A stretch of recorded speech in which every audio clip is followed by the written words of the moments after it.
Muy buenas tardes. Le invito a que vaya abriendo su Biblia en Hebreos 4:12, por favor. Hebreos 4:12. Seguimos con la serie Examinando Nuestro Corazón. Y hoy voy a tocar un tema que he titulado Los pensamientos y las intenciones del corazón. Voy a leer Hebreos 4:12. Usted me sigue allí. Dice así: porque la palabra de Dios es viva y eficaz,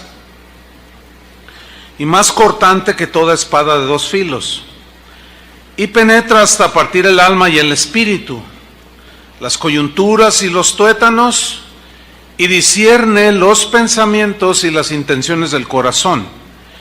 Y no hay cosa creada que no sea manifiesta en su presencia. Antes bien, todas las cosas están desnudas y abiertas a los ojos de aquel a quien tenemos que dar cuenta. Estos textos están dirigidos a cristianos, ¿sí? Y el texto nos está dando una advertencia que es la siguiente: no existe nada en nuestro corazón que Dios no conozca. Todo lo conoce. Y el propósito del texto es que entendamos que si Dios conoce todos los pensamientos y las intenciones de nuestro corazón, no lo podemos engañar a Él, no le podemos tomar el pelo. Dios no puede ser burlado. Todo lo que el hombre siembra, eso cosecha. O sea, no podemos evadir a Dios de ninguna manera. El autor de esta carta a los Hebreos nos describe el poder que tiene la palabra de Dios. Utiliza una serie de expresiones que son expresiones sorprendentes, extraordinarias, que nos abren el entendimiento al respecto. Y hay 7 características que menciona el escritor de los Hebreos acerca del poder de Dios. En primer lugar, tenemos que la palabra de Dios es viva. Así dice Hebreos 4:12. Una de las cosas maravillosas que tiene la palabra de Dios es que no envejece, no pasa de moda, permanece viva. Viva para todas las personas en todas las épocas pasadas, presentes y las por venir. En todos los tiempos la palabra de Dios permanece viva. La palabra de Dios no son como las obras que escriben los literarios, los que escriben obras escritas, cuyas obras pueden quedar en el olvido, otras la historia ahí las empolva y cuando en cuando son sacadas. No, la palabra de Dios es algo con lo que todos nosotros, tarde o temprano, nos vamos a enfrentar. La palabra de Dios está cargada de advertencias dadas por nuestro Señor a sus hijos, que tenemos que ponerles atención. Y estas advertencias las rechazamos o las aceptamos. Si nosotros las aceptamos, tenemos su bendición, tenemos la vida eterna. Si las rechazamos de manera voluntaria, tenemos la condenación eterna. En segundo lugar, tenemos que la palabra de Dios es eficaz. ¿Qué significa? Que es la única que es capaz de transformar el corazón de un ser humano. La psicología tiene lo suyo, pero llega al nivel del alma, no puede llegar al espíritu, que eso es lo que la Biblia misma nos dice, que el espíritu tiene ese poder de penetrar hasta allá. Entonces, si queremos nosotros cambios genuinos, tenemos que obedecer la palabra de Dios, porque ella es eficaz, produce la vida de Dios, produce el carácter de Dios.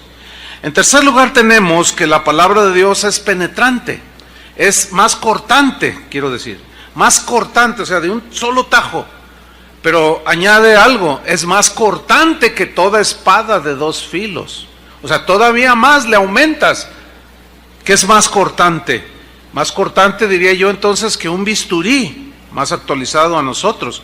Y esto habla de que la palabra de Dios es extremadamente penetrante.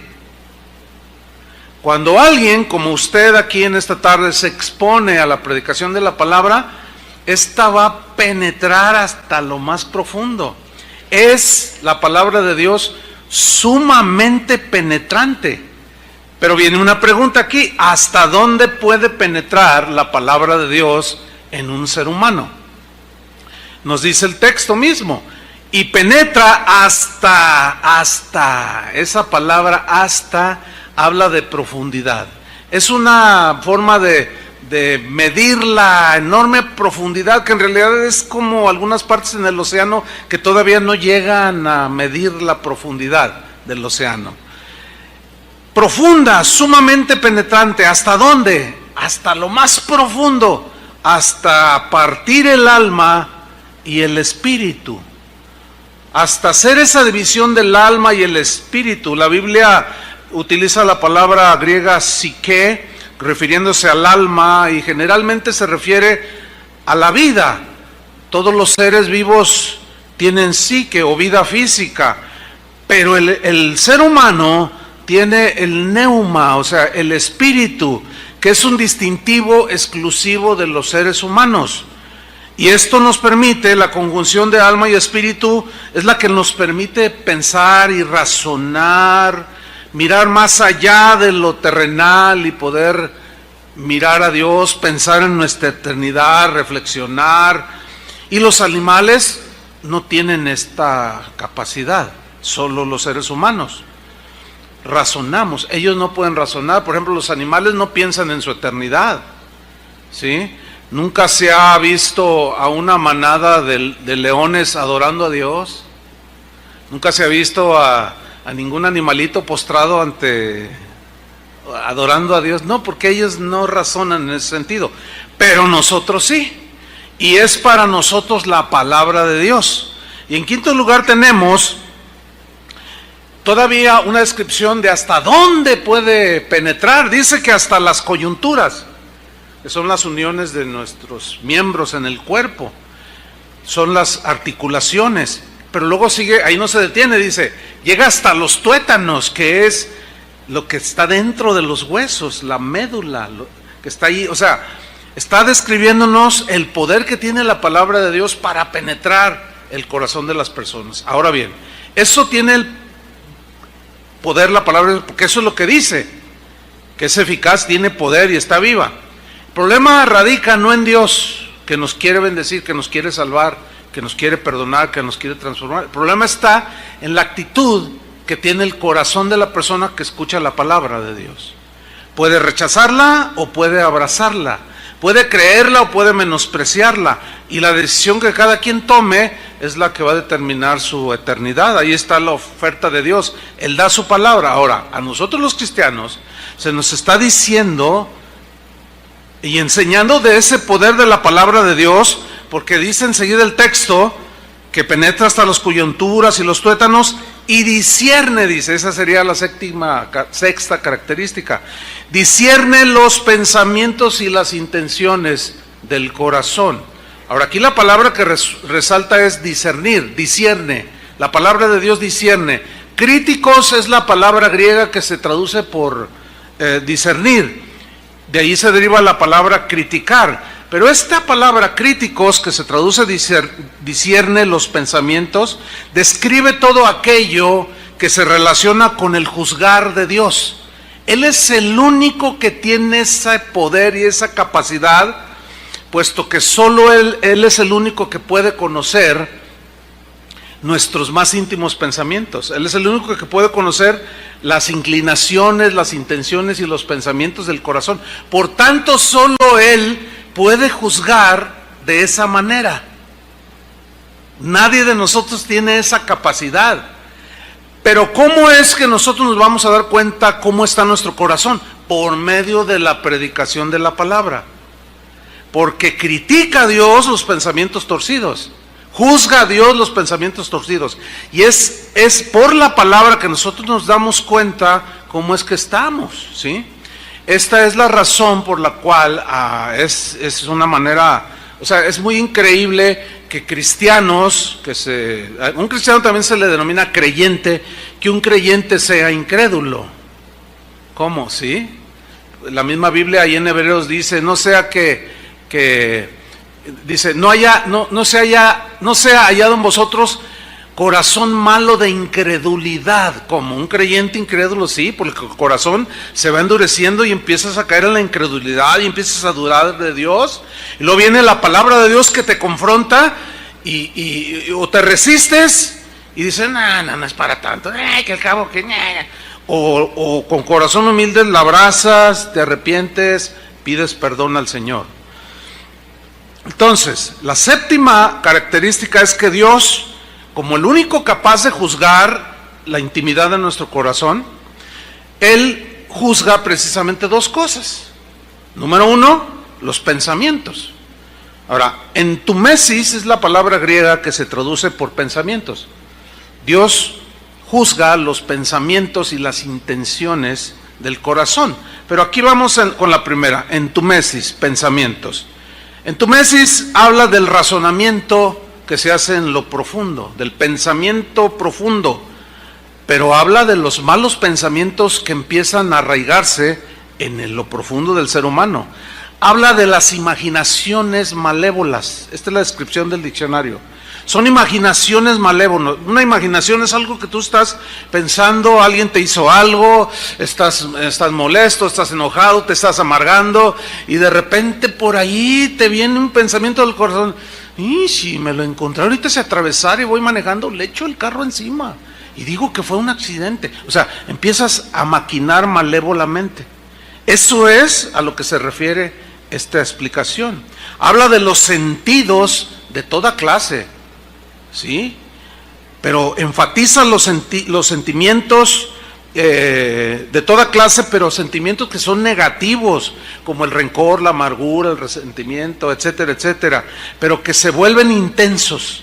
Llega un momento que son tan apasionados, tan airados, habla de una rabia intensa que te hace perder el control. Dios pues conoce todos esos, Jesús conoce todos esos. Y analizamos el mensaje de las 7 iglesias, Él sabía todo de todos, ¿no es cierto? Él dijo, no, yo sé que tú esto y esto y esto, pero tengo algo contra ti porque tú esto y esto, y tú esto, y sabía todo de todos. Y les decía, arrepiéntete, porque no te arrepientes, voy a mover tu candelabro de su lugar. Arrepiéntete, arrepiéntete. Siempre el Señor, cuando nos saca a la luz las intenciones y los pensamientos de nuestro corazón, es para que nos arrepintamos, hermanos, para no caer en la apostasía y finalmente alejarnos avergonzándonos de Él. Entonces Jesús conoce todos estos pensamientos. En segundo lugar, dice que las intenciones, que Él las discierne, las juzga. Intenciones viene de una palabra enoia, que significa literalmente así, una idea.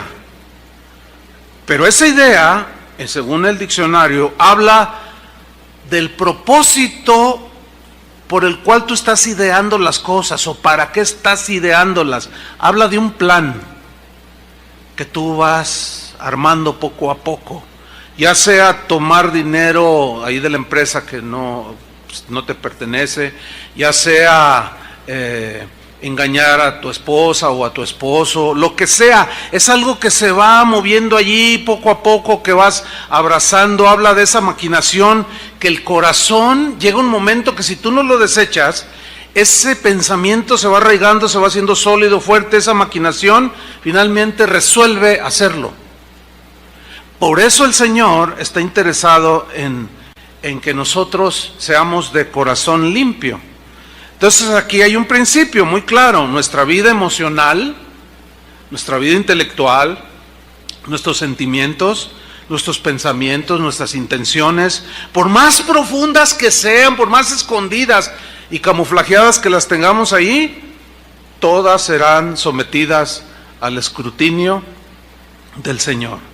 Porque dice el versículo 13, síganme con atención, Hebreos 4:13, dice, y no hay cosa creada, no hay absolutamente nada en este mundo que no sea manifiesta en su presencia. Manifiesta significa revelada, mostrada, o sea, nada se esconde. Dios, creador de todo, conoce todo. Dice, antes bien, todas las cosas están desnudas y abiertas a los ojos de aquel a quien tenemos que dar cuenta. Aquí encontramos dos cosas. Dice que Hablando del corazón, todo está desnudo delante de Él y está abierto delante de Él. Nada podemos esconder. La palabra gimnos es la palabra que se traduce todas las cosas están desnudas. Y gimnos, que se traduce desnudas, tiene la idea de que nosotros como personas cubrimos nuestra desnudez con ropa, ¿sí? Nos cubrimos. Y si ustedes se fijan, cada quien viene vestido de diferente manera, de diferentes colores, diferentes diseños, pero todos cubrimos nuestro cuerpo, cubrimos nuestra desnudez. Pero tienen la idea de un disfraz, ¿sí? En una fiesta de las llamadas fiestas de disfraces, la gente llega vestida de sandía, llegan disfrazadas de murciélago, de diferentes personajes. Pero no son ellos en realidad. La verdadera personalidad, el verdadero ser de una persona está detrás del disfraz. La idea aquí de que todas las cosas están desnudas es que el Señor está diciendo, por más disfraces que te pongas, por más cosas externas que tú manifiestes, delante de mí todo está desnudo. Podrás usar un disfraz que engaña a otras personas y tengan una opinión de ti de la que realmente no eres. O la gente crea que tú eres lo que realmente no eres, por el disfraz, ¿entienden? Por la apariencia. Por eso dice que todas las cosas están desnudas delante de Él. Y la otra palabra es más clara, es más descriptiva. Habla de todas las cosas están abiertas, dice. Y esta palabra abiertas viene del término tetragelismenos. Esta palabra que se traduce abiertas, en los tiempos del griego clásico, aquí que se hablaba en los tiempos de Jesús, se usaba de tres maneras esta palabra. La primera manera en la que se usaba para describir algo era un término que usaban en referencia a la lucha libre, a los luchadores grecorromanos. Y quiere decir agarrar al contrario de tal manera que lo deje inmóvil. O para que usted lo entienda, están dos luchadores y uno toma al otro y le aplica la tapatía. Así son los luchadores. Las llaves que ellos hacen cuando tienen en ese deporte de la lucha, dejan inmóvil, totalmente inmóvil, lo dejan de diferentes maneras, pero los dejan inmovilizados. Y eso nos habla de que nuestros intentos de evadir a Dios solo durarán un breve tiempo. ¿Cuánto tiempo vas a tardar? ¿Cuánto tiempo te va a durar esa actitud que tienes de evadir de Dios, de huir de Dios, de correr de Dios? ¿Cuánto tiempo? Llegará el momento en que ya no podrás evitar, porque el Señor te va a inmovilizar totalmente y vas a tener que mirarlo cara a cara y ya no podrás evadir más a Dios. La segunda uso que tenían de esta palabra tetragelismenos, que se traduce por cosas abiertas, se usaba en el sentido de desollar, o se usaba cuando desollaban un animal al que colgaban, ¿sí? Y lo desollaban, es decir, le quitaban la piel para luego preparar el animal. Yo hace no mucho tiempo estaba viendo un video que me impresionó, me llamó la atención, alguien me lo envió y decía, un hombre destaza una res en 5 minutos. Yo dije, ¿en 5 minutos? Un animal de 450 kilos. Y bueno, estaba ahí, ya estaba muerto la vaca y la tienen colgada en unos arneses. Y saca un cuchillo, hermano, no sacó un machetote así, sacó un cuchillo de este tamaño, chiquito, pequeñito. Entonces, dice, el cronómetro se pone a funcionar y se ve ahí en el video que empieza a correr el cronómetro y él empieza con el cuchillo. Desnudó totalmente de la piel al animal. Y luego enseguida lo empezó a cortar, le sacó todas las entrañas, pero empezó a cortar las patas, empezó a cercenar. 5 minutos duró. Impresionante. ¿Cuánto el Señor tardará para desollarnos y dejarnos totalmente desnudos y abiertos? ni una milésima de segundo. ¿Sí? Y la tercera manera en que usaban esa palabra, que se traduce por abiertas, cosas abiertas ante sus ojos, era cuando llevaban a un criminal ya juzgado, lo llevaban al patíbulo, a la pena le aplicaban la pena de muerte, venía la ejecución, o los llevaban a juicio a los criminales, y el criminal, por lo general, el que está condenado a la muerte y el que está siendo acusado, siempre va caminando con la cabeza agachada, siempre. Entonces, siempre que en un juicio dicen, el señor juez, y entra el señor juez, piden que todos levanten la cabeza, y por lo general todos levantan la cabeza, pero el criminal está así. Y se usaba en aquellos tiempos un cuchillo puntiagudo, semejante con el que desollaban, y se lo colocaban en la barbilla al que iba a ser ejecutado, y al punzarle así tenía que levantar el rostro para poder ver al juez, para poder ver a sus verdugos, y para que toda la gente mirara toda la deshonra que ese hombre iba a llevar por su crimen. Fíjate lo que está diciendo aquí: todas las cosas están desnudas y abiertas ante los ojos de aquel que tenemos que dar cuentas. Un día no muy lejano, se los aseguro, no muy lejano, aunque tengas 15 años y pienses vivir 90 o quieras vivir 90, y si llegas, de todas maneras, sigue siendo un día no muy lejano, enfrentaremos cara a cara con Dios. Tarde que temprano. Actualmente podemos evitar las miradas de aquellos que nos caen mal, que nos ofendimos o que ofendimos, evadimos la mirada o no damos la mirada, no miramos a los ojos, pero delante de aquel que juzga todas las cosas, ¿cómo evadir si todo está desnudo? Y nos harán levantar la barbilla, así, con la barbilla, para mirarlo cara a cara. Precisamente, hermanos, a esto de juzgar los pensamientos y las intenciones del corazón, fue que Jesús habló largo y tendido en lo que se conoce como el Sermón del Monte, el Sermón de la Montaña, el sermón que abarca los capítulos 5, 6 y 7 de Mateo. Este sermón, si van abriéndolo ahí en Mateo, porque ahí vamos a ver algunas escrituras, en este sermón que es famosísimo. ¿Quién no ha escuchado las bienaventuranzas? Bienaventurados los pobres en espíritu, bienaventurados. Sin embargo, este sermón, hay muchos cristianos que lo evaden. Hay muchos cristianos que le dan vueltas. Hay pastores que en su vida han predicado un solo sermón sobre las enseñanzas del Sermón del Monte, sobre estas palabras tan memorables que salieron de la boca del Señor Jesús. Algunos otros se han atrevido a decir que es imposible que Jesús haya dicho semejantes palabras, las que están registradas en el Evangelio de Mateo, capítulos 5, 6 y 7. Es imposible, dicen ellos, y argumentan de que el apóstol Mateo las inventó cuando escribió. Y dicen una serie de argumentos. Otros dicen que Jesús en realidad no estaba hablando de manera literal.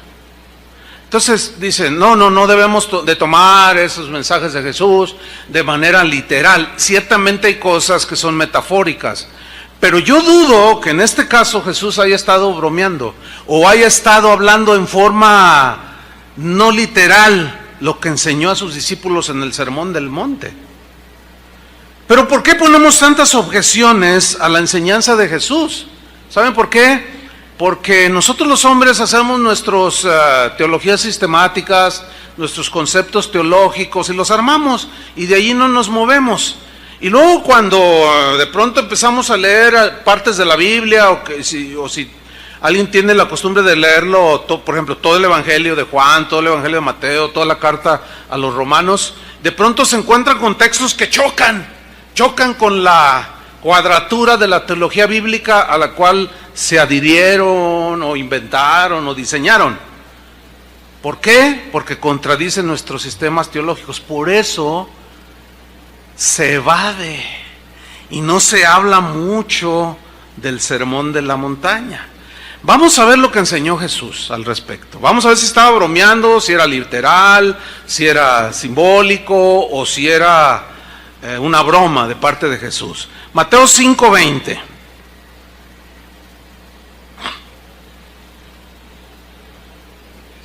Dice Mateo 5:20, porque os digo, ahora acuérdense, estaba hablando a sus discípulos. ¿A quiénes les estaba hablando? ¿Cuántos discípulos de Jesús son en esta tarde aquí o se consideran discípulos de Jesús? ¿Hay alguno aquí? Bueno, estamos incluidos ahí. Porque yo os digo que si vuestra justicia no fuere mayor que la de los escribas y fariseos, no entraréis en el reino de los cielos. Bueno, a primera vista parece como que Jesús está enseñando que la salvación es por obras. Pero no, Él va mucho más allá de las obras explícitas que hacemos los seres humanos. No, lo que Jesús va a enseñar y está enseñando y enseñará en los restos de este pasaje es que Él se va a enfocar en la fuente donde salen los malos pensamientos, las intenciones malévolas que nacen del corazón, ¿sí? Y Él está preocupado para que sus discípulos realmente tengan un limpio corazón, porque en el capítulo 5, versículo 8 del mismo pasaje, dice, bienaventurados, ¿quiénes? Los limpios de corazón, porque ellos verán a Dios. Y en Hebreos hay una expresión semejante, sin santidad, ¿qué? Nadie verá al Señor.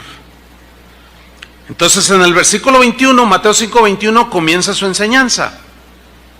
Y Él se va mucho más allá que lo que ellos habían sido enseñados. Dice, ¿oísteis que fue dicho a los antiguos, no matarás? Y que cualquiera que matare será culpable de juicio, será llevado a juicio y si es declarado culpable, pena de muerte. Pues todos asentían, ¿sí? Sabemos que Éxodo 20:13 dice no matarás. Pero luego dice en el versículo 22, pero, ese pero marca la diferencia. Pero yo os digo, o sea, en el Antiguo Testamento así fue, Dios juzgaba la acción externa, pero ahora nos vamos a ir, mi Padre y yo y el Espíritu, a lo más profundo, a la fuente. Pero yo os digo que cualquiera que se enoje contra su hermano será culpable de juicio. ¿Qué es eso? Cualquiera es cualquiera. Te incluye a ti, a mí, a los apóstoles, a los que estaban ahí, a todos, cualquiera que dice ser discípulo de Él. Que se enoje contra su hermano será culpable de juicio. Esta es una prohibición total hacia el enojo. Va directamente hacia la fuente, a las intenciones del corazón. ¿Sí? Jesús se refiere aquí a la ira, al enojo que permanece después de la ofensa. Es el enojo de la persona que por alguna razón está herida y abraza con rabia ese enojo y lo mantiene vivo. No un día, sino dos, no 2 días, sino 2 meses, no 2 meses, sino un año, 5 años, 6 años, 10 años. Y eso crece y crece y lo cultiva y lo alimenta. ¿Saben cómo alimentas el resentimiento? Cada vez que tú se lo cuentas a alguien, lo estás alimentando. Es como una planta, lo estás regando y crece y crece y crece y crece. A ese enojo al que Jesús está diciendo, será culpable de juicio. ¿Ah? Y Santiago, que fue hermano de nuestro Señor Jesús, él dijo que en el enojo del hombre Dios no obra la justicia de Dios. Es imposible. Pablo en la epístola a los Colosenses, no lo busquen, él dice, hermanos, dejen toda ira, enojo, y esa palabra ira es la que aparece en el Mateo 5 que estamos estudiando. Es la misma palabra griega que se traduce por enojo, ira. Dejen todo esto, ira, ¿no? ¿Por qué? ¿Por qué le dice a los cristianos dejen todas estas cosas? Porque aunque somos cristianos, seguimos propensos a cultivar malas cosas en el corazón. Fíjense ustedes que hasta el más elevado pensamiento de los paganos de los tiempos de Jesús, y incluso desde antes, reconocían la insensatez del dejarse arrebatar por el enojo y de abrazarlo y mantenerlo vivo. Por ejemplo, Cicerón, que fue un hombre muy culto, filósofo, él era debatía en la filosofía, era un orador muy distinguido en su tiempo, y él mismo habla de que cuando entraba el enojo en los debates, cuando entraba en escena el enojo, decía Cicerón, no se podía hacer absolutamente nada con sensatez. Y es cierto. Cuando tú te enojas con alguien y nos enojamos con alguien y empezamos a discutir, se empieza a levantar la voz, ya no entra la razón, la reflexión, no, pues que tú no, tú también, y tú. Y ya no hay razonamientos sensatos,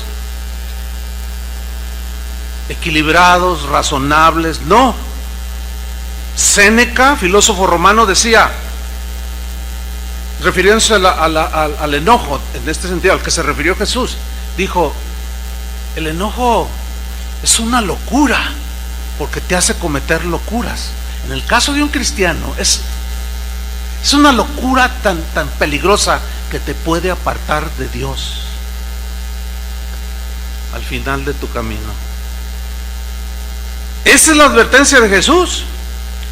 Si hemos de obedecer a Jesús, entonces tenemos que atender a esta advertencia de Jesús. Ese enojo que cultivamos, que no olvidamos, ese enojo que se niega a pacificarse, cuando Él había dicho, bienaventurados los pacificadores, ese enojo que busca la venganza y en cualquier momento que se le presenta, oye, que fulano, si supieras de fulano, y empiezas y sigues regando tu enojo, tu disgusto. Es una advertencia, hermanos, que tenemos que recordar que alguien que se dice cristiano y pierde los estribos continuamente, no llega a desarrollar el dominio propio que debe caracterizar a un cristiano, y esos enojos, esos arranques de ira te llevan a violentar la palabra de Dios. Hermanos, en el nombre de Jesucristo es para todos la exhortación. Tenemos que hacer algo. Tenemos que decirle al Señor, Señor, cambia mi corazón, ayúdame, pero tenemos que reconocer que tenemos ese problema. ¿Se acuerdan que Pablo dijo, bueno, no problema, sino pecado, para hablar las cosas como son? ¿Se acuerdan que Pablo escribió, airaos, pero no pequéis? Porque el enojo de una injusticia es una reacción totalmente normal, humana, pues, ¿sí? Y hay un enojo, una exaltación, un enojo, podemos decir justificado, pero en el caso de los cristianos dice, sí, enójate, pero no peques. O sea, que ese enojo no te lleve al desborde. Y me hizo enojar y quedé ciego y saqué la pistola y lo maté. Estaba tan enojado con mi esposa, con mis hijos, porque pasaron cosas y hice una carta, ¿saben qué? Para mí y se dio un tiro en la sien. Ese es el enojo al que Jesús se refiere aquí. En el capítulo 5, seguimos en Mateo, en el versículo 22, en la segunda parte, Jesús sigue abundando acerca del punto. Es como que va aumentando el nivel de gravedad de las intenciones que vamos cultivando en el corazón. Porque luego dice en Mateo 5:22, en la segunda parte, y cualquiera que diga necio a su hermano será culpable ante el concilio. Necio. Y vamos a estudiar esto. Pero miren, los maestros judíos de aquel tiempo tenían un dicho para cuando enseñaban. Ellos decían, 3 hombres descienden al infierno para no volver. Número 1, el adúltero. Número 2, el que avergüenza a su prójimo en público. Así enseñaban. O sea, la enseñanza de Jesús, ya verán cómo ¿cómo va encaminada esto? Porque tenía sentido lo que los rabinos, algunas cosas que ellos decían tenían mucha de verdad. Dice, y el tercero, el que le pone a su prójimo un apodo, un mote insultante. O sea, para insultar su persona. Y Jesús condena al que le llama a su hermano necio. Pero para nosotros necio como que no tiene mucho sentido en el contexto nuestro. Por eso hay que ubicarnos en el contexto del tiempo de Jesús. La palabra que se traduce por necio ahí es la palabra raca. Raca, así. Raca describe el tono de voz con el que le dice algo a alguien. Eres un... ¿Entiende? El tono de voz. Así dice el diccionario. Describe que aparte del tono hay un ingrediente de desprecio muy marcado hacia la otra persona. Entonces, llamar a una persona raca, como dijo, esa es la palabra que usó Jesús. Llamar a una persona raca era llamarle un idiota, pero sin sentido, pero en un tono despreciativo, burlesco, descalificativo. ¿Sí? Es llamarle tonto, imbécil, pero el tono, ¿entiende? El tono y el desprecio con el que se dicen las palabras. Cabeza hueca, el tono y la actitud con la que se dice. Eso es lo que Jesús está condenando aquí. Hace un tiempo atrás alguien me mandó un video y me dijo, pastor, escucha esta predicación. ¿Por qué? ¿Tiene algo especial? Escúchala. Bueno, en un momento tuve tiempo, la empecé a escuchar, estaba haciendo otras cosas, todo lo que estaba enseñando el pastor estaba bien. Él estaba hablando de cosas doctrinales. Entonces él estaba dando su posición respecto a un tema que él estaba desarrollando.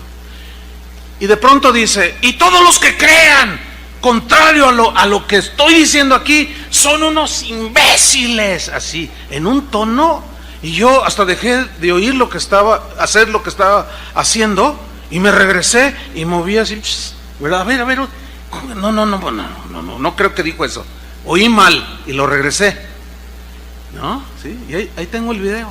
Imbéciles, son unos imbéciles todos los que creen diferente a lo que yo estoy enseñando. Ah, caray. Entonces pues yo me sentí aludido, porque yo no creía en un punto yo no lo concebía así, y hay diferencias. Pero es el tono, es el tono, es la agresividad y el desprecio. De eso está impregnado cuando Jesús dice, a eso se refirió Jesús cuando dijo, ¿cómo lo haces? ¿De dónde sale eso? ¿Cómo? ¿Por qué te salió así, con ese desprecio y con ese tono necio, raca? ¿Sí? Raca, pues, es el término que usaba alguien que desprecia a otro, pero con una superioridad, porque denota como una superioridad orgullosa, arrogante, soberbia. Y en aquellos tiempos, para contrarrestar esta actitud, pues como ahora, ¿verdad? Hay historias, ejemplos y había una historia que se manejaba para ilustrar precisamente ese punto. Y dice esta historia que en una ocasión un rabino, joven, pero ya era un rabino, venía de la casa de su maestro, de recibir sus clases, ¿verdad? De la Torá.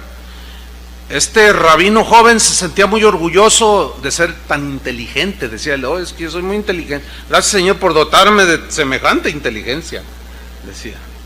Él se sentía muy erudito, sí lo era, pero era medio arrogante y pues se sentía muy orgulloso de decir que él sí conocía a Dios. Los demás no lo conocen.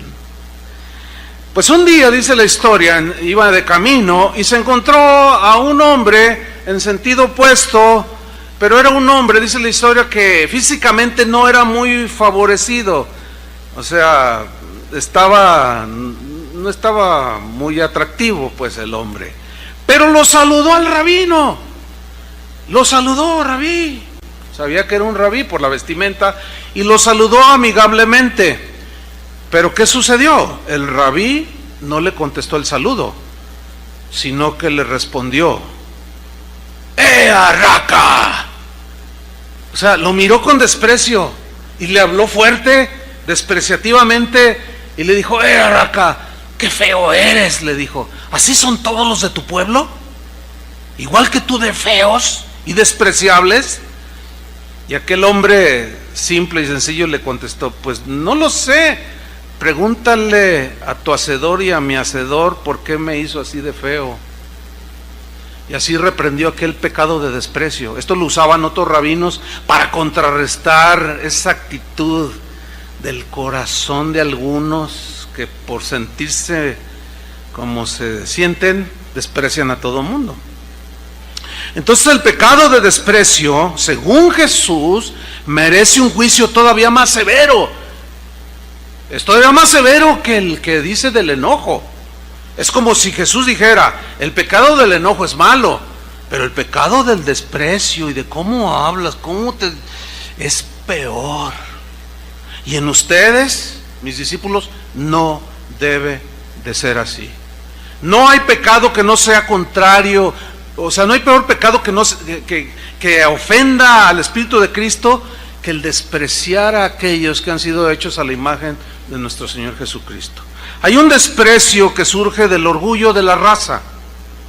Pues que yo soy anglosajón, yo soy alemán, yo soy suizo, sueco, rubio, alto, ojos azules, y pues más para bajito acá, pues salimos medios achocolatados. Entonces de ahí surge el racismo, ¿verdad? El menosprecio del blanco hacia el negro, del negro hacia el blanco, y luego el blanco hacia el amarillo, el amarillo hacia... y una despreciadera. De ahí es donde nace el racismo. ¿Saben que hay iglesias racistas? Cristianazo, hermano. Iglesias cristianas racistas. El racismo quiso entrar, el desprecio en el corazón, aún de los líderes de la iglesia, quiso entrar en los tiempos de Santiago, que dijo: cuando ustedes vean que entra alguien con un vestido muy lujoso, un hombre pues rico, con anillo y todo, y tú le dices: pasa, siéntate aquí junto a mí, ¿verdad? Y luego entra uno sencillo, ¿verdad? Con unos tenis marca Tato. Bueno, esa es una marca de aquí de Guadalajara. Con unos guaraches de ahí de San Juan de Dios, así en su vestimenta, pues humilde, sencilla, y le dice: siéntate tú por allá. Dice: hacéis acepción de personas y cometéis pecado. Eso es un tipo de racismo, de segregación. Dice: no. ¿Saben, hermanos, que hay sistemas teológicos? No los voy a mencionar para no crear controversia, pero en algún momento usted lo descubrirá en sus estudios. Pero hay sistemas teológicos, gente que dice que es cristiana, que son nacidos de nuevo, que son racistas. ¿Sabe que hay sistemas así donde los negros, por ejemplo, no son bien vistos? Donde no destaca ningún negro como de raza negra como uno de sus teólogos. No existen, no hay. Qué extraño, ¿no? Como si los negros no tuvieran tanto y en ocasiones hasta más inteligencia que un blanco o un achocolatado como nosotros. Y eso es lo que está juzgando el Señor, hermanos, ¿entienden? Eso es lo que el Señor está queriendo que nosotros entendamos, porque Él discierne los pensamientos y las intenciones del corazón. Mire, le voy a contar algo que a mí me pasó en una iglesia en Centroamérica. No voy a decir ni la iglesia ni el país, porque luego, no, acá no somos así. ¿Por qué mencionó nuestro país? Centroamérica, nada más. Se me acerca una familia, un hombre grandote, rubio, de ojos azules, una mujer también así alta, rubia, de ojos azules, con una chica pues igual que ellos. Bonita la muchacha, unos 22 años. Dice: pastor, por favor, mire, hable con nuestra hija. ¿Sobre qué? Bueno, si el pastor está de acuerdo, porque pues yo no soy el pastor aquí, yo no voy a violar un principio, le corresponde al pastor. No, ya le pedimos permiso. Dijo: bueno, a ver si, y ya me hace una señal el pastor: sí, está bien. Bueno, ¿cuál es el asunto? Es que mire, pastor, le insistimos a nuestra hija que piense bien con quién se va a casar. Yo le dije, bueno, sí, que sea cristiano, que ame a Dios, que sea trabajador, etcétera. Dice, no nos referimos a eso. Es que él se quiere casar, mire, con aquel. Y era un negro. Y yo le dije, pero, ¿y? Dice, no, que piense que sus hijos y nietos, cabe la posibilidad que nazcan negros. Yo no quiero negros. No, hermano, mira, se me enchinó la piel así, pero de enojo. Pero no el enojo que lleva a pecar, sino del celo que te produce un enojo, pero ahora sí que santo, para acomodar las cosas, pero con dominio, ¿no? Dominio. Y dije, oiga, ¿usted es cristiano? Soy diácono de aquí, me dijo.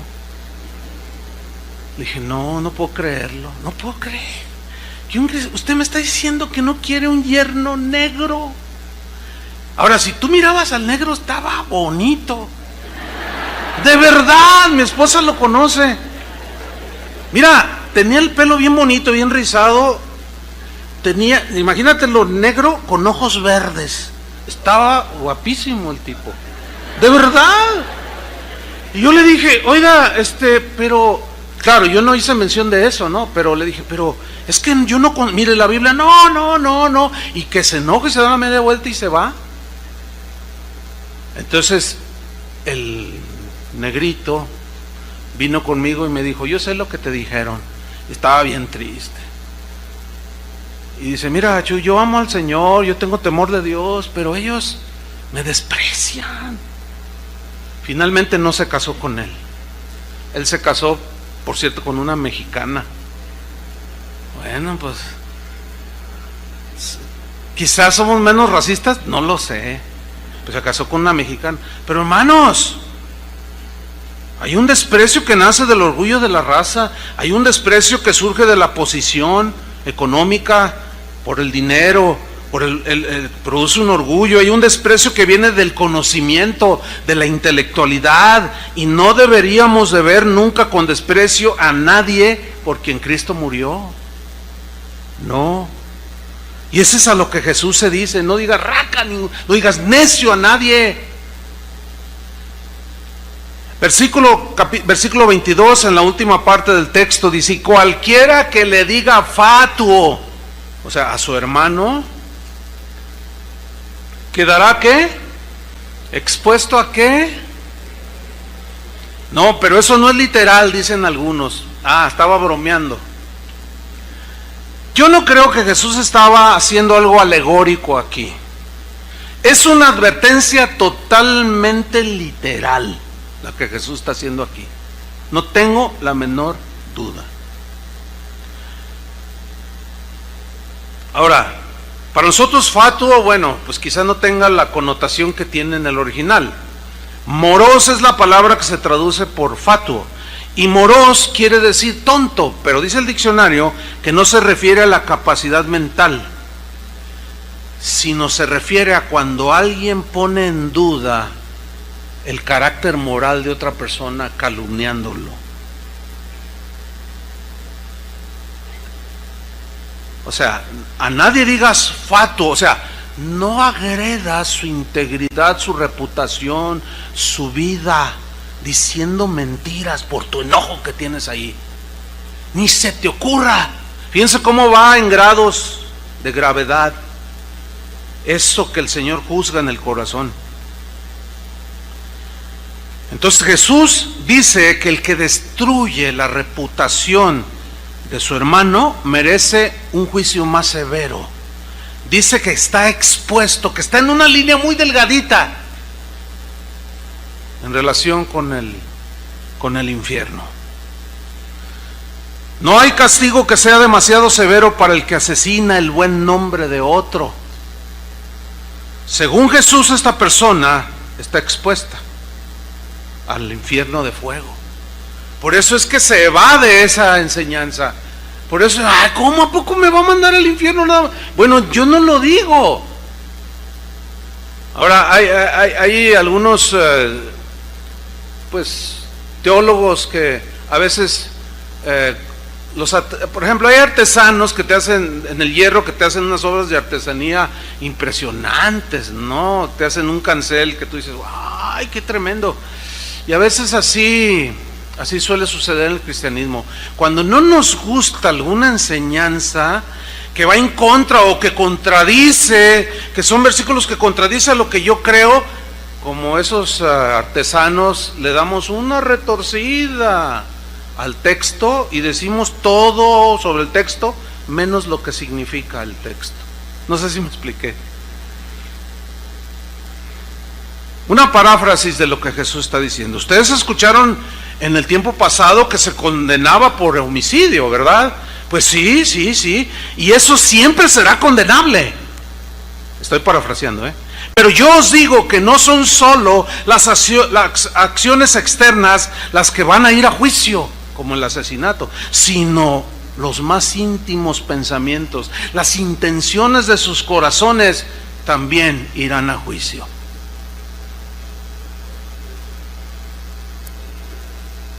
Entonces, si la ira que permanece es mala, el hablar agresivo, despectivo es peor, pues el que destruye y agrede en su integridad a una persona, pues es el peor de todos. Y esto, hermanos, es una realidad que está haciendo de tropiezo a miles y miles de pequeños corderos que están haciendo, y otros ya no tan pequeños, pero que están tropezando. ¿Por qué? Porque entran buscan algo en internet, se encuentra una página de esas que abundan ahora, defensores de la sana doctrina, etcétera, etcétera, etcétera, y empieza a ver ahí un escrito donde dice que fulano y sultano es hijo del diablo, y aquel es un hereje, y aquel es un no sé qué, y luego empieza a leer los comentarios. Ay, ¿cuántos comentarios? Sí, 424,850. Ay, ¿cuántos comentarios? Miren, es que si usted tiene un blog, escriba un tema sobre la santificación y 3 le ponen me gusta. Escriba atacando la reputación de alguien o algo que le dijeron de alguien. Usted ponga allí, derrame toda su amargura en su blog y diga cosas agresivas contra otras, y va a ver cuántos seguidores agarra. Y luego empiezan a leer los comentarios, ¿verdad? Y me gusta, me gusta, me gusta, me gusta. Yo les hago una pregunta, cristianos. ¿De veras les gusta eso? ¿En serio les gusta que alguien suelte su amargura ahí en su blog de Facebook? ¿Les gusta eso? Bueno, si les gusta, yo les exhorto a que cambien de actitud, porque están en un grave peligro. Muy grave, no grave, muy grave. Yo he leído comentarios que, como decimos aquí en México, hasta se rayan la mamá. Así literal. Con una eres un tal por cual, hijo del diablo, así. Y luego no falta el comentario equilibrado. ¡Hey, calma, hermano! Somos hermanos. ¡Tú cállate, tibio!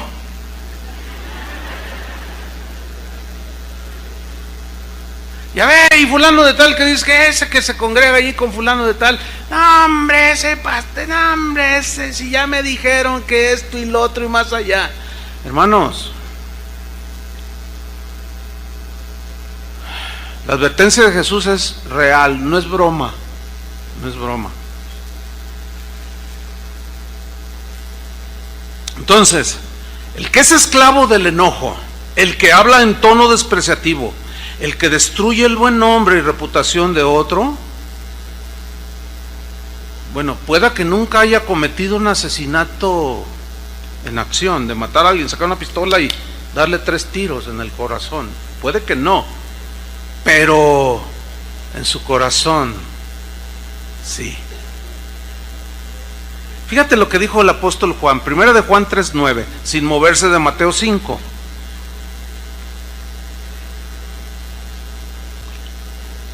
Primera de Juan, capítulo 3,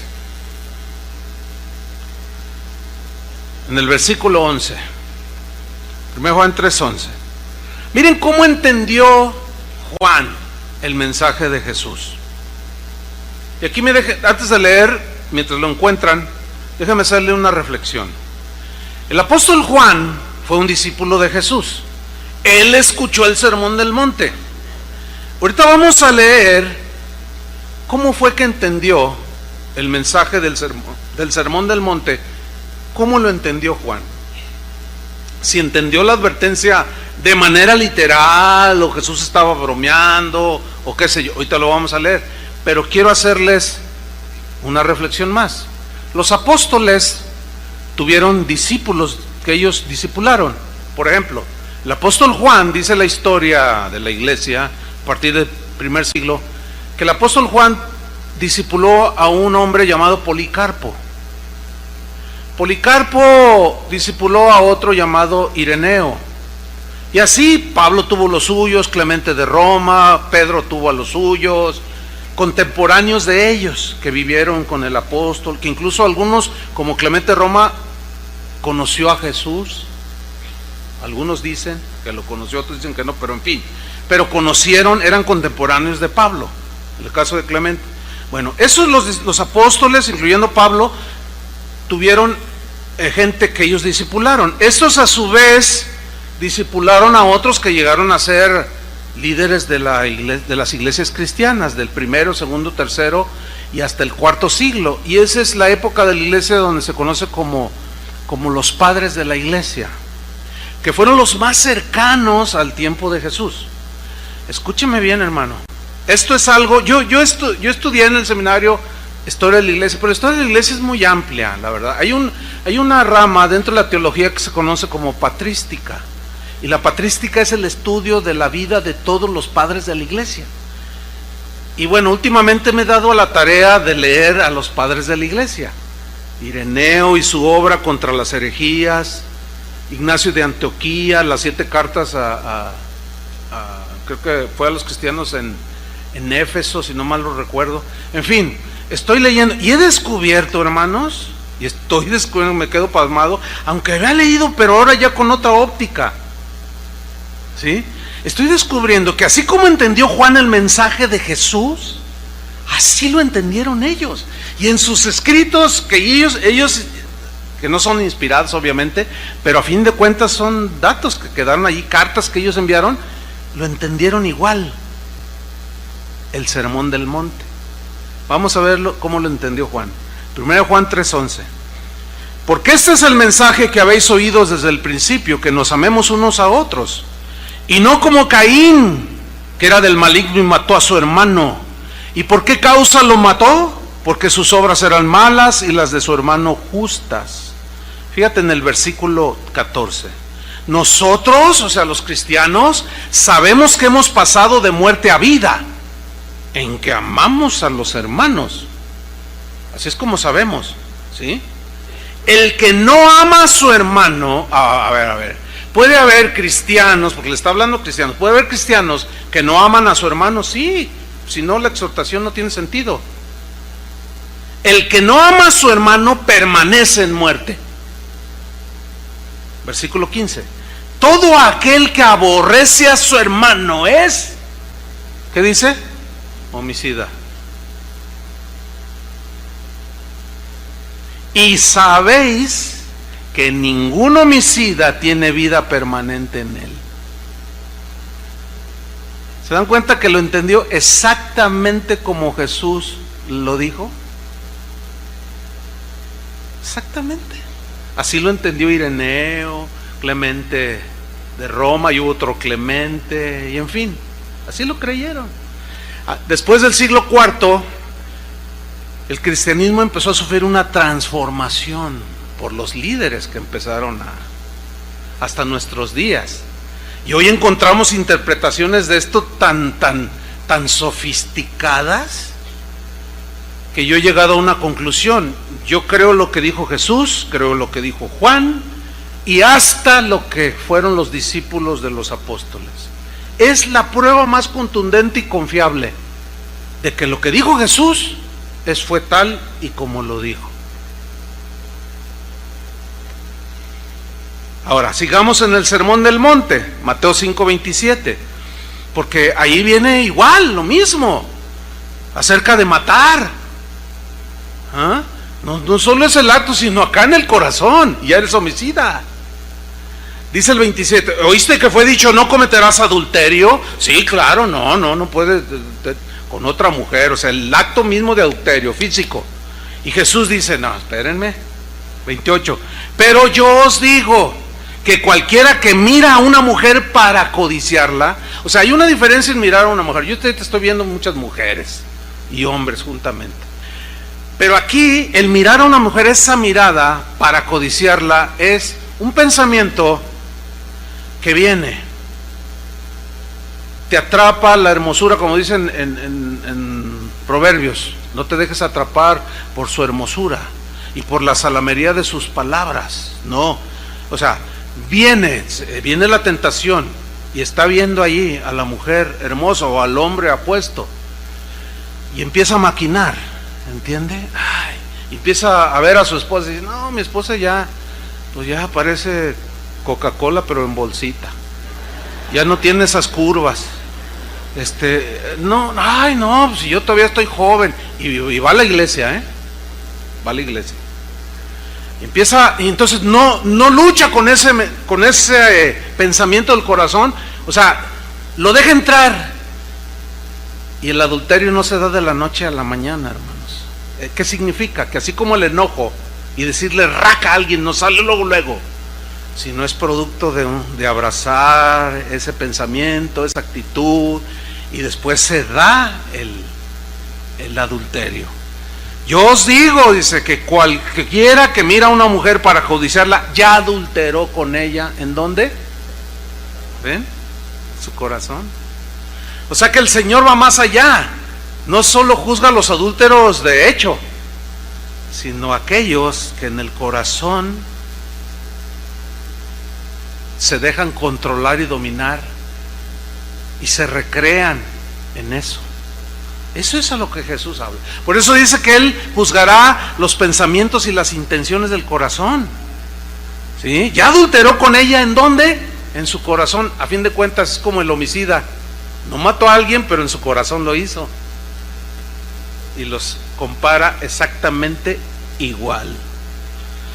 Y luego viene algo que es obvio que aquí no es literal, sino es metafórico, es como una hipérbole, una expresión que exagera algo para resaltar la verdad, una verdad. Y dice, por tanto, si tu ojo derecho te es ocasión de caer, sácalo y échalo de ti. Si fuera literal, no, pues quizá habrá hombres que entren no solo sin todos tuertos, ¿verdad?, con su parche de pirata, sino también con sus oídos y sus manos, y de puro tronquito así.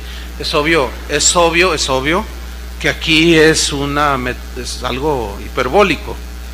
Échalo de ti, pues mejor te es que se pierda uno de tus miembros, sino que todo tu cuerpo sea echado al infierno. Pero el infierno no es metafórico, es real.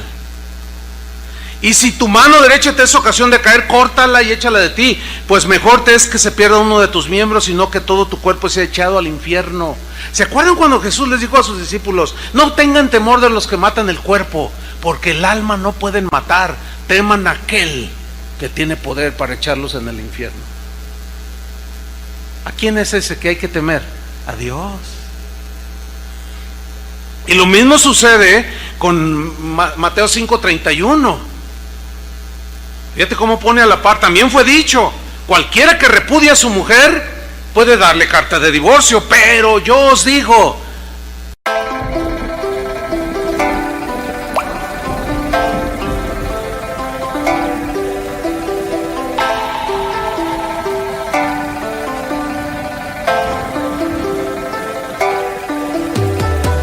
cả buồn mà cất lời không lên, người đi mất mà nhất thời không quên, lòng u tối dù đất trời không đêm, kể từ khi sống lấy lất đời không em. Đầu quay cuồng trong hơi men, đưa chân về nơi quen, dấu vết chẳng hề phai, và rồi chợt nhận ra và vô tình khơi thêm ký ức bung lơi êm mà đã từng kể vai và ngồi. Chẳng cần thiết phải viết nên sử sách mà lại phải nếm trải chuyện não này, Chẳng thể biết thời tiết đẹp như tranh, thực ra là đằng xa có một cơn bão về.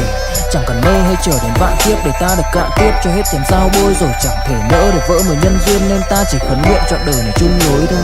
Những kẻ si mê tới điên thường mơ tưởng cái thiên đường yêu nương được tô điểm, nhưng hận tạo hóa tuyệt nhiên có ai đành biến em thành anh đài, tình ta như hồ điệp vẫn mãi giữ riêng đây về giây phút khắc sâu. Chẳng yêu em mà từng chút mắc câu, sầu hút hút khuất sau vẻ nét bút chóc đau, hạnh phúc đâu cần chỉ cho phút bắt đầu. Nhớ đến cái lúc còn gió sương vơi đầy, nhớ hình bóng người nào đó vương nơi này, trong vài khoảnh khắc mong có được đôi tay ấy cố lau đi bờ mi khi nào thưởng hơi cay. Xa một người và bước qua cuộc đời không phải xa đi vĩnh viễn mà chúng ta chỉ tạm chịu lấy. Que el que repudia a su mujer a no ser por causa de fornicación o por inmoralidad sexual, por infidelidad, hace que ella adultere, y el que se casa con la repudiada comete adulterio, o ella, si ella es la que comete adulterio, se quiere divorciar por causa injustificada y se casa, comete adulterio. Eso dice allí, ¿sí o no? ¿Están conmigo? Bueno, algo que estoy viendo yo que se ha infiltrado ya en la iglesia cristiana es esa actitud que tienen los políticos alrededor del mundo. Los senadores, los diputados, los presidentes, los gobernadores. ¿Qué actitud tienen? Miren, hace años el aborto era penalizado, porque a todas luces el aborto es un asesinato. Pero así como los artesanos del hierro que tuercen todo y dejan una obra de arte, empezaron a torcer las leyes de una manera tan increíble que ahora ya despenalizaron lo que antes era penalizado. Y ya despenalizaron en algunos países las drogas. México, ya el presidente ya dijo que hay que despenalizar la marihuana. Hay países en Europa donde ya están despenalizando la pederastia, que es las relaciones sexuales entre una persona mayor y un niño. ¿Por qué la están despenalizando? Porque el argumento que ellos esgrimen es el mismo que los homosexuales: es mi preferencia sexual. Ahora, si ustedes han legislado a favor de los homosexuales, que se puede casar, tener relaciones sexuales un hombre con un hombre, a ellos les gusta así, a mí me gustan los niños y exijo mis derechos. Y Suecia es un país que ya, no sé si alguien me dijo, no he comprobado, cuando yo fui a Suecia el año antepasado, ya estaba en la Cámara de Senadores por aprobarse, o si la rechazaban. Alguien me comentó que ya la habían aprobado, pero no lo he comprobado. O sea, que ya hay países, ahorita por lo menos 2 en Europa, que ya despenalizaron la pederastia. Al rato va a suceder lo mismo aquí, porque aquí ya despenalizaron o permiten inclusive el matrimonio entre personas del mismo sexo. Bueno, cada quien. El problema, ¿saben qué es? Que esa misma actitud ya se ha metido a la iglesia.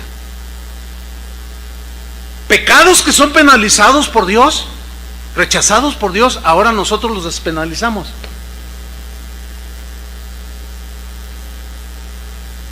Hace un par de años se armó una controversia porque a un pastor muy famoso le preguntaron que qué pasaba si un cristiano se suicidaba, se iba al cielo, se iba al infierno.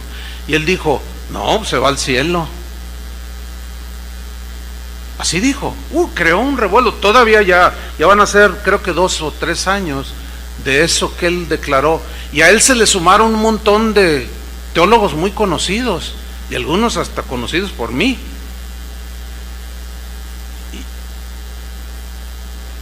Lo que hicimos nosotros fue pausar y para meditar el tema, porque es un tema real. Ahí está el tema. Pero a medida que escudriñamos textos como estos, no podemos despenalizar lo que el Señor ha penalizado. ¿Me explico? No podemos.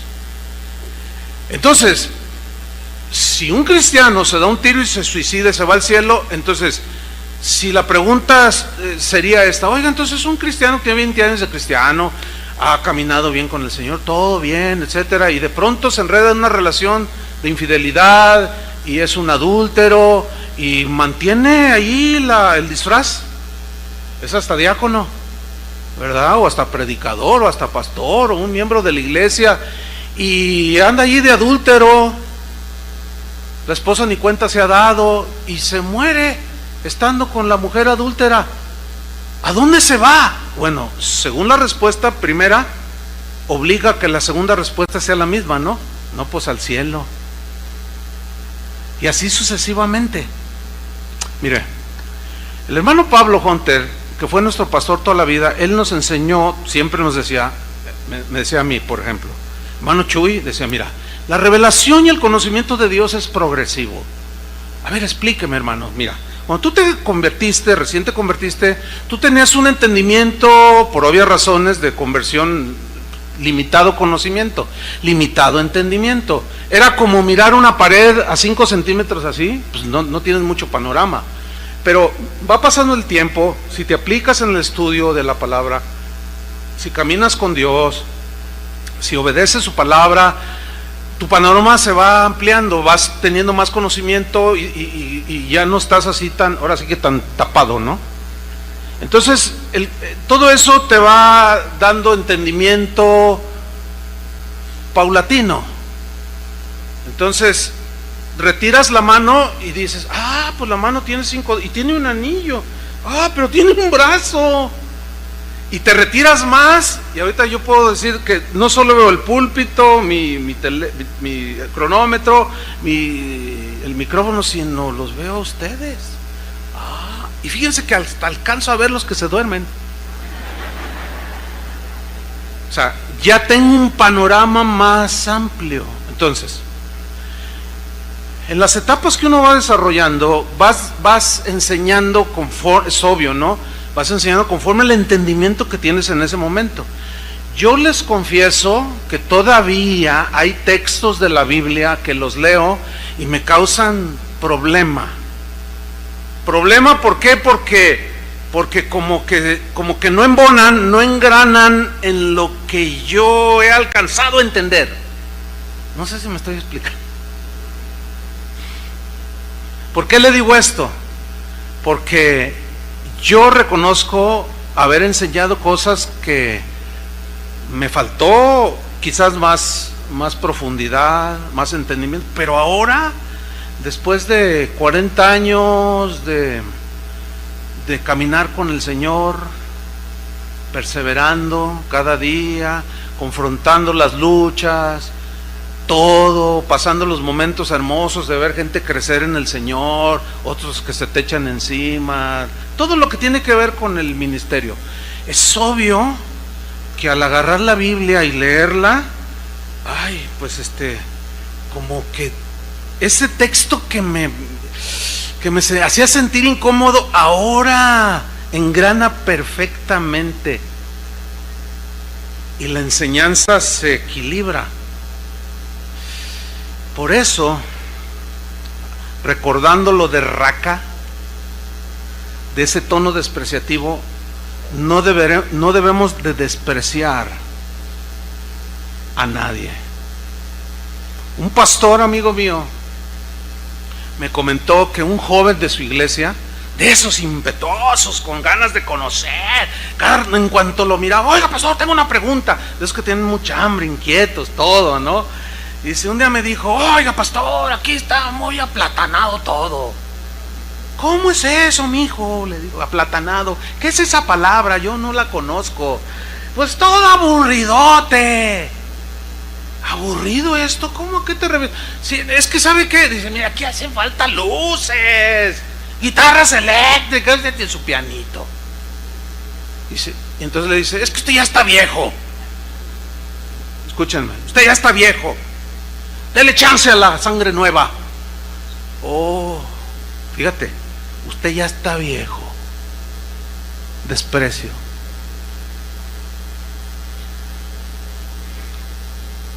Y el pastor le contestó, mira, mijito, voy para 75 años. ¿Tú cuántos tienes?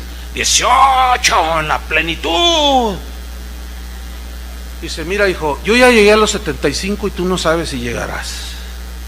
Pero con esa actitud vas a llegar muy lejos, pero lejos de Dios. Say anh thường hãy nhắc về em, mong khỏa lấp những u tối. Khoảnh khắc về đêm nghe lại bài ca ngày xưa cũ, ta hát về nhau nhớ những giấc mơ ta từng ước. To tát về sau và đó là khi mà anh dần lụy là không làm chủ chính mình. Thấy không gian trở nên tồi tệ, mọi thứ bao phủ chính mình. Em đâu còn như điều anh mơ, anh cũng tự nhủ chính mình. Nhưng mà thôi em, nào ai giỏi mà đủ tính tình, chẳng thể vươn tới được cảnh cao dù anh có nhã ý trèo. Trong cơn say mọi thứ cuồng quay, anh trở thành gã chí phèo. Yêu chân thành là không thay lòng dù em có như thị nở. Ý anh là em như cô tấm, nhìn em như thị nở. Đêm vắng nàng ngón tay xám vàng vì đốt cả bao thuốc lá. Căn phòng chung khi xưa nồng ấm, bây giờ sao bút giá. Một thói xấu mà anh đã quen khi em không ở bên lâu. Anh thường ngồi trong một góc tối nhậu suốt cả đêm thâu. Em mang con tim anh đi đâu, khiến anh mù quáng vẫn cố sáng mỗi khi đau. Em mang con tim anh đi đâu, điều gì choáng váng để xứng đáng ướt mi nhau. Em mang con tim anh đi đâu, khiến anh mù. Y eso se ve el día de hoy. A mí ya me lo han dicho, ruco, no raca, ruco. Que a fin de cuentas es lo mismo. No, es que chido el lugar ya se hizo viejo. Ya está todo aplatanado ahí, casa de oración. De verdad. Desprecian, ¿sí? Y dice la Biblia, no desprecies, hijo mío, las enseñanzas de tu padre, de tu madre. No desprecies, una y otra vez. Entonces, las enseñanzas van tomando más forma, eso es entendible. Cuando Jesús lavó los pies de los discípulos, Pedro le dijo, no me lavarás a mí. Le dijo, Pedro, si no te lavo no tienes parte conmigo. Entonces él le dice, lávame todo. Y Jesús le dijo, mira, lo que yo hago ahora tú no lo comprendes, pero un día lo entenderás. O sea, todavía no tenía ese entendimiento. Entonces, cuando yo leo ahora, he leído no sé cuántas veces el Sermón del Monte, he predicado muchas veces, pero no sé qué está pasando ahora. Que cuando lo leo con una claridad que digo, ay Señor, ¿por qué? Porque ahora ya esos pasajes como que me eran piedras en el zapato, ya no los veo así, sino siento que engranaron perfectamente. Y digo, ay Señor, volvamos al texto. Cualquiera que repudia a su mujer, dele carta de divorcio, dijeron, pero yo os digo que cualquiera que repudia a su mujer a no ser por causa de fornicación hace que ella adultere, y el que se casa con la repudiada comete adulterio. Aquí yo ya personalmente he tratado casos así, de gente que se ha divorciado por razones injustificadas, y se les ha dicho que no está justificado, pero yo me quiero divorciar, dicen. Bueno, esa es una decisión que tú tomas, pero yo no te podemos volver a casar. Ya no te puedes volver a casar. Bueno, pues ya no me caso. Una persona me dijo así, se divorció, al poco resultó que tenía un novio aquí y quería que la casáramos, y le dijimos que no podíamos. No, pero ¿por qué? Si nos amamos. No, porque ¿dónde está entonces tu promesa de que en las buenas y en las malas, en la pobreza y en la riqueza, ¿dónde quedó la promesa? No, pues es que dijo mi mamá que siempre no. No me digas. Y se molestaron, se enojaron, se ofendieron, y algunos de ustedes quizás saben de quiénes estoy hablando, porque quizás eran sus amigos, y dijeron, qué mala onda, Chuy. Sí, soy mala onda yo. Qué mala onda el pastor. ¿Por qué no los casó? Ahora ya se dan cuenta por qué, ¿o no? Por eso yo no quiero ser despenalizador de los pecados que Jesús condena, hermanos. Líbreme el Señor. No, ¿cómo? Cuentas daré algún día, cara a cara. Y me va a poner también así, a ver, mírame a los ojos. Pues yo cuando llegue ahí, yo quiero que me diga, bien, buen siervo y fiel. Pero que permanece, hermanos. Hay que permanecer. Que persevera hasta el final, este será ¿qué? Salvo. Y así el Señor dice, oísteis que fue dicho diente por diente, ojo por ojo, pero yo os digo, no resistáis al que es malo. Oísteis que fue dicho, amarás a tu prójimo y aborrecerás a tu enemigo, pero yo os digo, amad a vuestros enemigos, bendecid a los que os maldicen, haced bien a los que os aborrecen, orad por los que os ultrajan y os persiguen, para que seáis hijos de vuestro Padre que está en los cielos, que hace salir su sol sobre malos y buenos, y que hace llover sobre justos e injustos. Porque si amáis a los que os aman, ¿qué recompensa tenéis? Ninguna. ¿No hacen acaso lo mismo los publicanos? Y si saludáis a vuestros hermanos solamente, ¿qué hacéis de más? Nada. ¿No hacen también así los gentiles? Sed pues vosotros perfectos, así como vuestro Padre en los cielos es perfecto. Esa perfección se refiere a pureza de corazón, no a impecabilidad, que no pequemos ya, no fallemos, no se habla de corazón puro, así como el corazón de Dios es puro, así ustedes sean puros de corazón. Concluimos, hermanos. Habrá muchas personas o cristianos que exteriormente nunca han matado a nadie, o no han cometido el acto de adulterio, pero en el corazón sí. Y eso ya, yo no tengo la menor duda de que en este punto, en este sentido, todos somos culpables. ¿Sí o no? Yo reconozco, yo sí reconozco que, pues que sí ha habido cosas en el corazón que me han enojado, y que quizás estuvieron allí y se albergaron cosas. Bueno, aquí no tengo la menor duda de que todos somos culpables, todos hemos caído en estos pecados. Y aquí es donde muchos dirán, como en los tiempos de Jesús, siendo así, cuando les hablaba del matrimonio, no conviene casarse. Siendo así, ¿quién podrá ser salvo?, le dijeron. Otros dijeron, dura es esta palabra, ¿quién la podrá soportar? Así dijeron algunos, porque obviamente no son cosas fáciles. Pero miren cómo lo entendió Juan, se los voy a leer. En esto conocemos que amamos a los hijos de Dios, cuando amamos a Dios y guardamos sus mandamientos. Pues este es el amor a Dios, que guardemos sus mandamientos, y sus mandamientos no son gravosos, dice. Wow. Aquí nos encontramos a dos tipos de creyentes. Los que dicen, no, qué duro, ay no, cuidado, estás en un riesgo, estás en un peligro tan tremendo de deslizarte y finalmente terminar alejándote de Dios y negar a Jesús. Y el que me negare delante de los hombres, dijo él, lo negaré delante de mi Padre. Ahí es donde tiene un engranaje perfecto.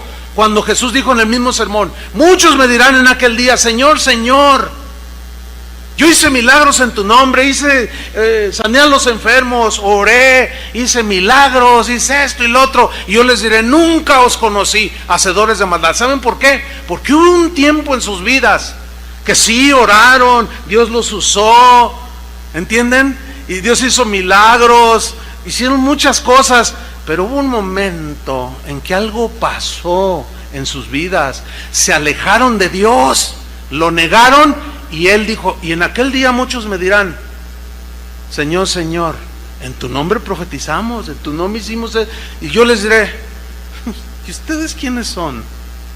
Nunca los conocí, hacedores de maldad. ¿Sabes a quién se refiere?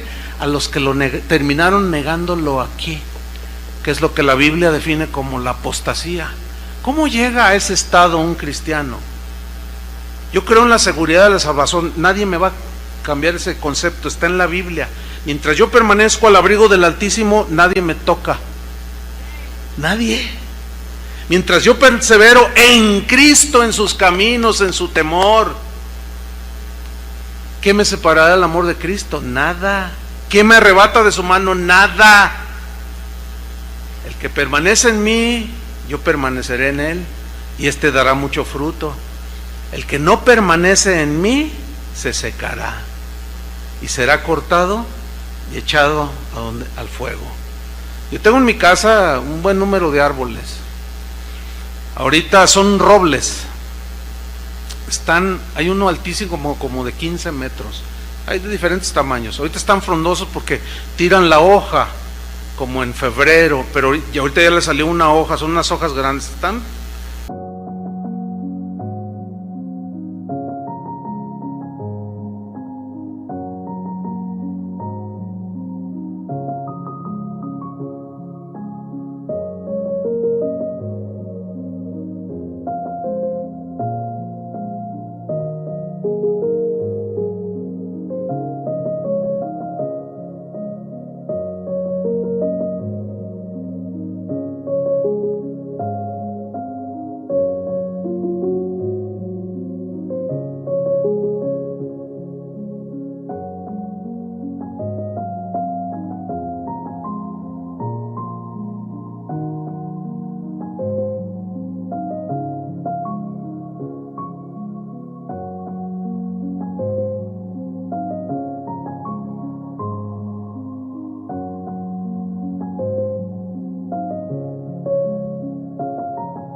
preciosos esos árboles.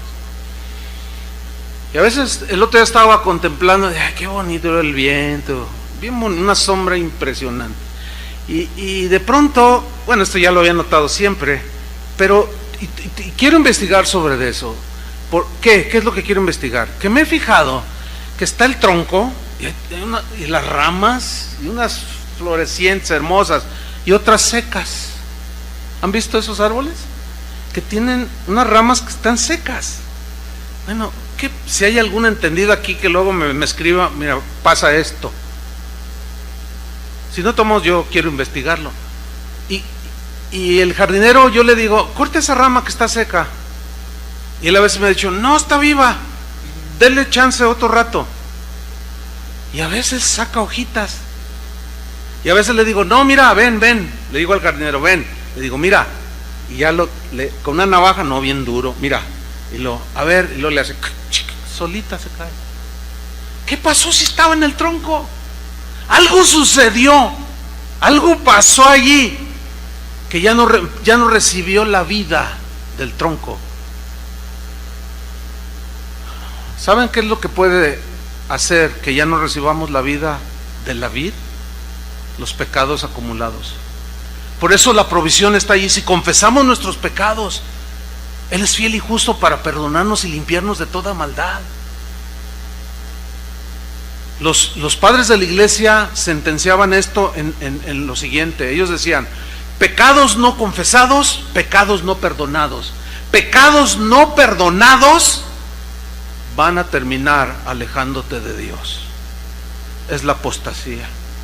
Y eso es a lo que se refiere Hebreos capítulo 10 versículo 26, que dice, porque si pecaremos voluntariamente después de haber recibido el conocimiento de la verdad, y ya no queda más sacrificio por los pecados, no, ya lo negaron.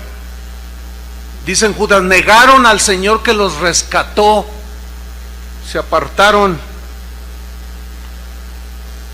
Dice, no, ya no queda más sacrificio por los pecados, sino una horrenda expectación de juicio y de hervor de fuego que ha de devorar a los adversarios. Si el que viola la ley de Moisés por el testimonio de 2 o 3 testigos muere irremisiblemente, la sentencia era apedreamiento, ¿cuánto mayor castigo pensáis? ¿Cuánto pensáis que merecerá el que pisoteare al Hijo de Dios y tuviere por inmunda la sangre del pacto en el cual fue santificado, o sea, limpiado, e hiciere afrenta al Espíritu de gracia?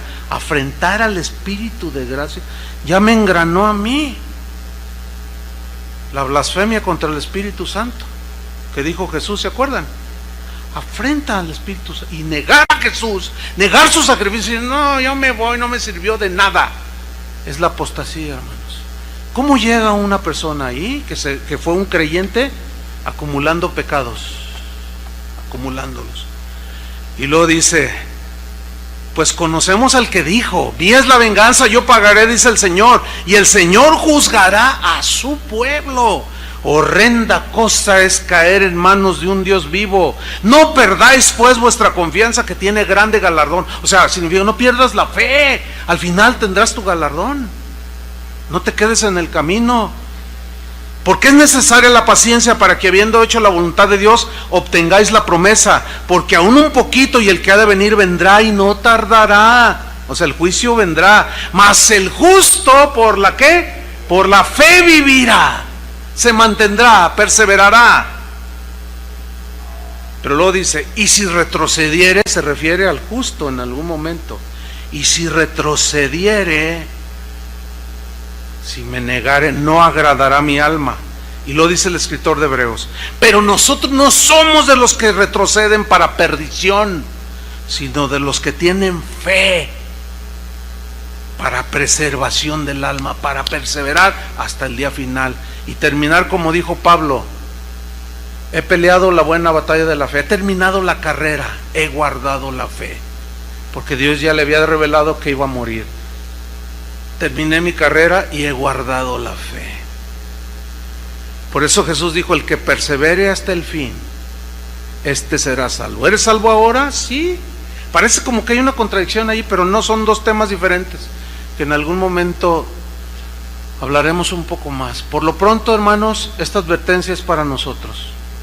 Limpia tu corazón, lávalo con la sangre de Jesús, arrepiéntete de eso que ha estado allí y pídele su gracia. ¿Oramos? Pónganse de pie. Señor, necesitamos tu gracia. Tú dijiste, y lo entendemos, que separados de ti nada podemos hacer. No podemos rechazar el pecado si estamos lejos de ti. No podemos ser obedientes si no tenemos temor de ti. Pero alejados, ¿cómo?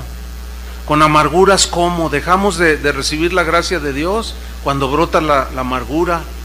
Cuando nos volvemos a las obras, a los méritos propios, y nos volvemos a las obras, como dice a los Gálatas Pablo, frustrado: me temo que trabajé con vosotros en vano. De la gracia habéis caído, dijo, los que os queréis volver a la ley. No, hermanos, permanezcamos en Cristo, en Cristo. Perseveremos en Cristo. Somos cristianos. Hay una realidad, hermanos, que no debemos ignorar. No hay que confundirnos. Tentaciones seguirán viniendo, ¿sí? Pero ahora ya entendemos que el corazón tenemos que mantenerlo limpio. Amén. Cuando viene el enojo, la ira y la ofensa, ay, Señor, perdóname, y pedir perdón. Si estás diciéndole cosas bonitas a una mujer que no es tu esposa, que el temor de Dios venga sobre ti y te detengas y ya no lo hagas. Díselas a tu esposa. Ella es tu esposa. Porque esto es bien serio, hermanos, es real. Señor, perdona todos nuestros pecados, por más ocultos que estén, tú los conoces. Y ante ti no hay nada que se esconda, todo está abierto y desnudo. Y mientras tenemos vida, hay tiempo de arrepentimiento. Una vez que nos alejamos y te negamos y blasfemamos, ya no hay remedio. Ya cuando el corazón está tan endurecido, y aunque sigamos viniendo a la iglesia, Jesús les dijo a aquellas personas, aquellos fariseos: ustedes enseñan mandamientos de hombres como si fuera a honrarme a mí, pero su corazón está lejos de mí. Andaban vagando por allá y por eso rechazaron a Jesús. Lo negaron y Él los negará. Señor, pon en nuestro corazón sabiduría para discernir los tiempos y la palabra, Señor. Te lo pedimos en el nombre de Jesús. Queremos irnos limpios por tu sangre preciosa de todos nuestros pecados, Señor. Y mantenernos día a día en un examen continuo para mantener limpio el corazón. Ayúdanos, Señor, y danos esa gracia. Y pon en ti tu temor, Señor. Pon en nosotros tu temor. Te lo pedimos en el nombre de Jesús. Amén. Que Dios les bendiga, hermanos.